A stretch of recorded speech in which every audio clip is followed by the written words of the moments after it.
Hello everyone, it's me Fathima and welcome back to another video. In this video, I want to share with you a very important knowledge that is important for you guys to know and is important for me to teach you guys. Don't you think it's a little too awkward when I use a lot of important in a row? Which is why you have to use different varieties of words. You can use a lot of synonyms when you're using the same word again and again, because this is something that I always tell people. So if you're writing down something or if you're talking about something, whatever that is, when you have to use a particular word again and again, try using the synonyms of that word. So in this video, I want to share with you the different ways you can use the word important.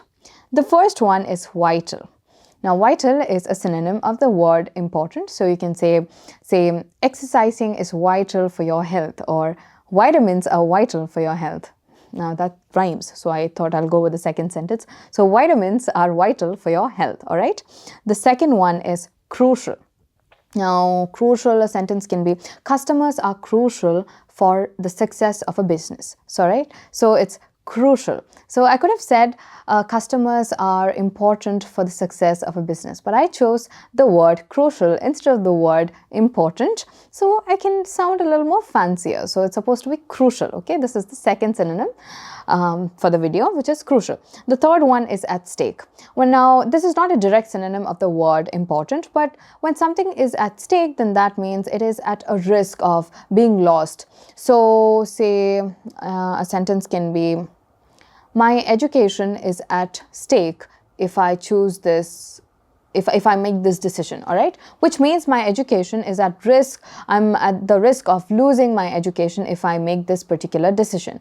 So that is at stake, which means education is really important for me, all right? So it is at stake. Then we have fundamental. Now, the fundamental rights of children should be taken into consideration if we are making this decision.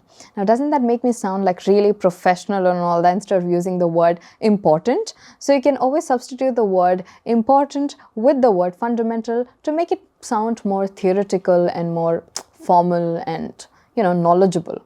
Then we have major. Now, say he's playing a major role in that movie, which means he's playing an important role in that movie, all right? So that is just an example sentence. Or interior designing is a major part of my life, which means interior designing is an important part of my life. Now we have the next one, which is high on the list. When something is high on the list, then that means it's of utmost priority and it's really, really important. So you have, say, a list of candidates, and then he is, if someone happened to say that he is high on the list of candidates, then that means he's really important and he's that one candidate who's more likely to get the position, all right? So that is high on the list, which means that something is really important or is of high priority.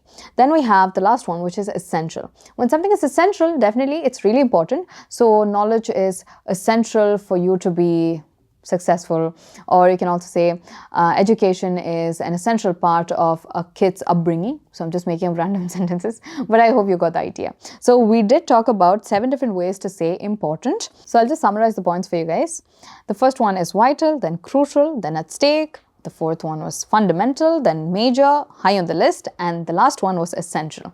So I really hope you understood what I was trying to convey. And if you want to know more about the courses that we provide at English House, including our IELTS coaching as well as our communicative courses, you can click on the link below. Thank you so much for watching. English House.